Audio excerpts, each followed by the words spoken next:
Toi whaatalo whaatol whaapoponga o talafo mai le si ufonga le lau moa mo le nei au auli.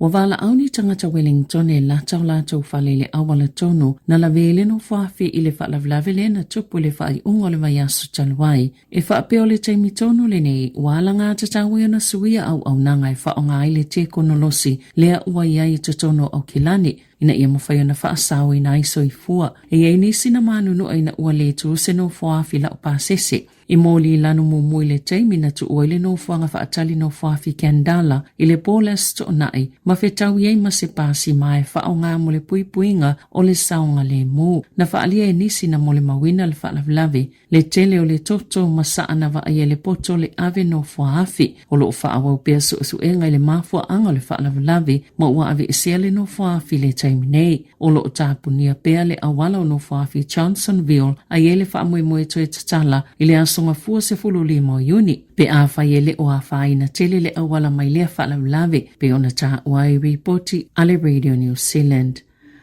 Na whaaliele Consumer New Zealand po le whaala potopotonga New Zealand pui a tangata whaatau o lo whiangai a inga matulanga whainga tā ona o tau o loa. Mai ono a tili ona whaatitele ina le whaafitauli ona o polo kalami o tau ia supermarketi. Wa mai asesaili linga fo le Consumer New Zealand ma ua whailo ai na tā ua le valulua pasene o tangata ua whainga tā le whaasoanga o lātou paketi mo tau mafa. Ai ono fitu pasene na o lātou whailo aina le maua lalo o lo lātou whaatuatua ina o polisi ala malo e ono mau ese wha amama avenga ma mau wale fsosani o loa o tau mafa tau ngofie. O tau mafa o vaenga pito mo umia mo le soifuanga pe i tae o le tele o ainga umtoa whainga tā lava o na mau tau mafa o la tau mo umia ina pe o na sao Noa Gemma Rasmussen o le whaolulungo suenga le Consumer New Zealand. Na maua le saili linga e silia maltasi o vai tolu tangata New Zealand e maasani o na tau whalo o le paketi mo la tau mafa e to atasi ma le tolu tangata e le lava la tau mafa e mana na o iai. Ai la taile afa o tangata na fesilingi ele suenga na o la tau whaalia o lo o lava la tau mafa peitai e le o mea aia la tau te mana na o iai. E na o le tolu 5% na o la tau whaalia e maua lunga lo la tau tali tonuina o tau mafa alawi loa supermarketi mai 2% e fo i o tangata e tali tonu e le o whaalia manino e supermarketi whaamatanga uma e winga i a la tau polkalami whaalawi loa o tau pa o loa. Na mauele ofisa o tiutele to samale selau kilo kalama o pauta o ona whaasaina o le cocaine e o atu i le tolu 5 miliona tala le tope e mawai. Na maua ona nai titono se pusa o loa i le wafu i tauranga i le asonga fua. O se aki maasani ala ofisa na whaia i se pusa o loa na au mai Chile, Guyana i Peru, Colombia ma Panama a le i tau no o i New Zealand na whaalia i sui le tute na i loa lava le pusa o loa lea e ono yeini a awhianga o ngaonga ma whaia na tōla i mai ai a le i tau no i lea tunu na maoni pusa se fulo lo i eit tonu ni piliki se lau o pauta o ona whaasaina na tūsi ai le ngoa Prada. O tu ina tuele malo le se lau miliona tala wa ngā tupe mo le soifua malo loina i au nanga pito i luma e langolango ina i tangata whai ngā aluenga mo le soifua malo loina o le mafau a o onga whaapea ima moenga mo ngase pe ona whaasilsila i le minista mo le soifua malo loina o le mafau Matt Tusi i Hastings i le tae au le asolua e lua se fulu tesi ma le tasi valo miliona tala mo le fsosani le soifua malo loina o le mafau o tina i taimi o tanga mataimi pe a umana whana nao pepe. Lua valu te sima le wha 5 miliona tala mua wanoa fau e se lau 5 se fulu o fo ma ilangolango mo le mafau mo le wha tau sanga. 5 tasi te sima le fitu 2 miliona tala. Momoenga fau e lua se fulu mo ngase e tausi i totono whale mai. O lewa e ngā tupe e mai se vaenga o le tasi tesi ma le tolu biliona tala i le tala whaatatau au tu o le tupe po le paketi o le nei tau sanga pe o na tā uai reporti ale Radio New Zealand. Na whaaliele minista o tupe o la whaawau le tapu i tutongi whaapopo pe a whaau ngā le kāte mo le tutongi ngoni whaataunga pe tai o lo ngā lulu e pēr le malo i le tele o whaafita aule pe o na la ngā e winga i le tūla whono. O le tausanga talwaina whaalia i le malo e amata mai i a me le tausanga nei o na whaatino le asa i tau whaapopo pe a whaau ngā credit cards ma le tutongi ngā whaataunga ma au nanga i whainga whaate konolosi le ena o le talo ai o le card i lunga o le masini po contactless payments mai whaasau inai le ono 15 miliona tāla i le tausanga a tangata New Zealand. Peitai ua toi awesea le lango le Act na sauno le Minister Tupe Nicola Willis i le Morning Report a le Radio New Zealand e tele lava whaafitau li sālanga i le taimi o ilonga le komiti whaapalemene e mai se lava i pisinisi la iti mawhale o loa na o lātou whailoa ina le tele atolu i tau mo i lātou pe a awesea ia tau e tutongi na ilo nisi o pisinisi te tele.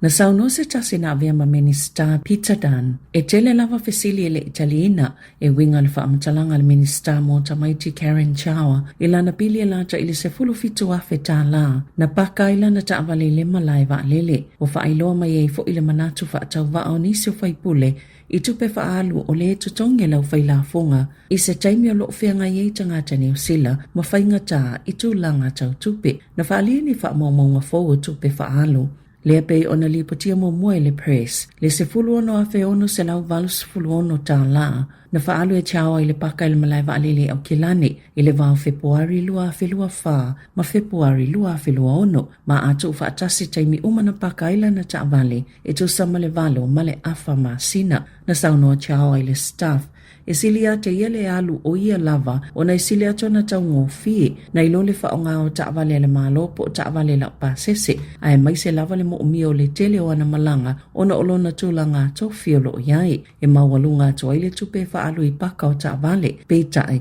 e la ititi le tupe lau whaila fonga e whaaluina ai pe ona saunoa le tamaita i Minister peitai na saunoa Dan i le polo kalame o le checkpoint a le Radio New Zealand na ita wailuna maa salo pe moni leo whaingol whainu mera na whaao ngai le whaamatala tiawa e whaamatala i le awala na sefe ai tupe. Ai se ana paka i le Minister i paka i pupu le taimi whaatangaina ai le paka i no whanga i umi taimi whaatangaina a wae tau ngofi atu i whaamaumaunga a le press na tā uai Leono se lau tolu se fulu tala o le pili au whai. Mo aso i se fulu lima na paka i le taavale a tiawa i se paka i pupu utaimi e whaatanga o na paka ai. Na lipotia fo i le newspaper e se fulu tasi i se taimi na paka i le taavale a le Minister. I le no whanga lava e tasi mo aso i lima pe sili atu foi mai sili ma le ta i tolu se lau tala le pili na saunua Dan. Fōlinga mai a te ia e le o se fuafuanga le lei mai le tala whiangai foi.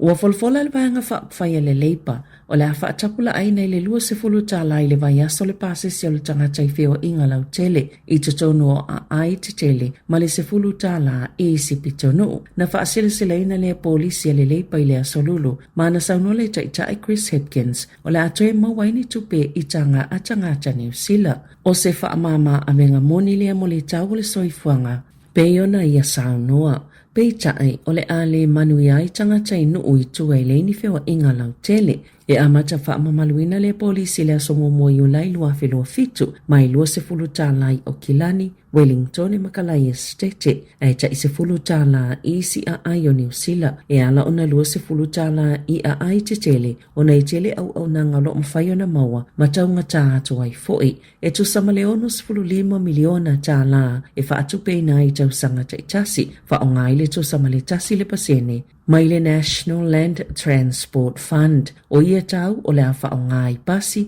no whaafi, manisi o whio ingai wa ai le sami, petu samalta i luas fulu 5 tā la, e mawhaiona whaasau ina i le vai aso, mo tangata ta ito atasi, po le awhe luas e lau tā la i le tausanga, e fua i le tele, o taimi e malanga ai. Sa whaasilsile le tamaita i Minister wa o ngā Erica Stanford i le asolulu o le a whaawau pele pol kalame o le Big Sing e ala i se fisosani tautupe mo whaala putupotonga o lo whaangai o ina le polo kalame e tu samal to aiva a whi tamaiti mai au whaipe se lua se lau valu se fulu e awa i le Big Sing ma o se polo kalame pito tele i New Zealand o au whaipe se le o silia ma le tolus fulu 5 tausanga o whaanga solo o le a mawhaiona mauele New Zealand Choral Federation ma le kwaia Aotearoa New Zealand le ta se lau 5 se fulu a Tala e fesosa ni whaatino ai ala tau pol kalame whaal tau sanga o le vai ngā tupe e sau mai tupe whaavai al mtanga luenga wā onga ma o lo iei whaatasi ma le 5 tesi ma le 1 miliona Tala O lo o whaanganga i le tala whaatitau au tu o le tupelu a whelua ono mo le musika i te tonoa onga na sauno Stanford ia onga mawhanau sa poto i le Michael Fowler i Wellingtone i le asolulu na te manatua ina ta maiti na o lātou vasenga e malanga solo i New Zealand e tau vai le Big Sing a o le orchestra i le kolisi e ele talitununga o le lua i Milinstale o a onga ua awa yatu le Big Sing talu mai le tolu se fulu tausanga pe ona ta ua i le Radio New Zealand. Ua whailoi se su enga fau le ua lo mia i le Nature Climate Change o lo longa i e ta i whaatasi i le se lau tausanga o na awhia i tala whaatai o Wellingtone ua mole mawina nei le whaalua o na tupu i le tausanga wa atangia mai le awhia peo no whanga ta lailai e pe o Wellingtone i lo longa i ona ngā tai whale ona o le si iti o le sua sami mai le suinga o le tau pe ona whaalia e sa iani tisi sa iei polo a inga mo whaalaulau whaafosei ini vaenga o le tala whaatai i saute Wellingtone tone i le vai o sonei, whaapele tu i saute o wairu rapa. Ona o ngalu titele na lapata i ina ia vaenga o le atunuu, o lo longa i maasani o na ta ue whaapeta i se lautau sanga matutupu i isi vaenga o le lanlangi na si tia vanoa e tutupu ai, ma ave mani lo longa e ta i valu tau sanga ma ona tutupu e fua i le taiminei, sa ilo ina i le au su e wha maunga o le fua o le mawalunga o le tai, sa mawhai o na au ina mai i le vao le tau sanga a feiva se lau, ma le lua afe ma le lima, ma wha o ngā wha ta inga o suinga o le tau, e wha manino ai, le iai o le sootanga o ngā i o inga tangata soifua i lo longa, ona o le si itia o le mawalunga o le suasami, i no whanga se lau tolu se fulo, i le lanlangi. O lo longa pēna o le tasi le pasene mawhai o na tutupu ai i le tusama le awhau ia vaenga o le lanlangi i le tausanga e awhaiva se lau. E o mai le tausanga i lua awhe male lima wa amata lava o na pēta i wha se fulu o na tutupu i le tausanga. Ma e tele lava ina mafua mai i ngā yo i ngā tangata soifua. Pēta ai e yeini si vaenga o Wellington e fōlinga mai e mawalunga atu le avanoa ma le tele o taimi e mawhai o na awhia i lo longa e tusai ma le suenga pe ona ta ua i le Radio New Zealand. Tala fōwia ma le si ufonga le lau mua mo le nei au auli.